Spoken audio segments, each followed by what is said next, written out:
J'ai cru, moi, comprendre que sa colère, c'était d'abord le problème des carrés miniers. Mais M. Nanga n'a pas pris l'initiative d'initier une rébellion.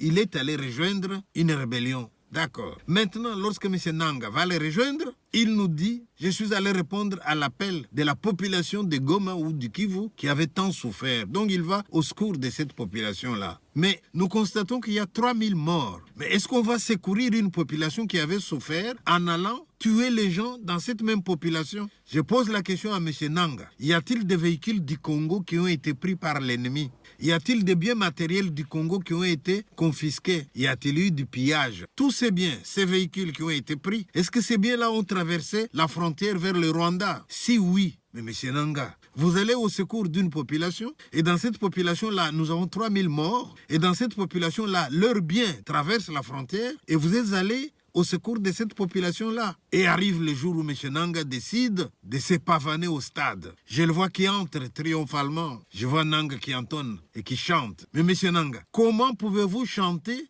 alors qu'au même moment, il y a des gens qui pleurent? Au moment où vous faites ces discours-là, au moment où vous êtes en train de chanter, est-ce que tous les morts de Goma sont déjà enterrés? Si tu es allé au secours d'une population, tu devrais être avec eux dans le deuil. Mais non, tu es au stade pour entendre des chants, pour clamer votre victoire. Soit. Mais je voudrais maintenant attirer l'attention de tous ceux qui suivent mes vidéos qu'il y a quelque chose que beaucoup de gens parmi vous, vous n'avez pas remarqué.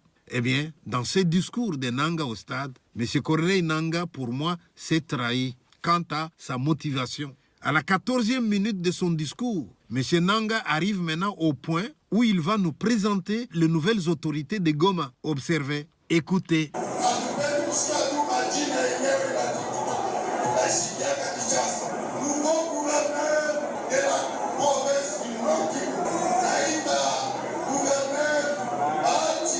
Vous avez entendu? M. Nanga, avant de citer le nom, il dit « Je vais vous citer les noms, mais ce n'est pas ces noms-là que vous avez coutume d'entendre à Kinshasa. » Comment est-ce possible, M. Nanga? Vous rêvez de devenir le président du Congo? Vous rêvez de l'unité du Congo? Et il y a des noms que vous n'avez pas envie d'entendre parce que c'est des noms qu'on a coutume d'entendre à Kinshasa.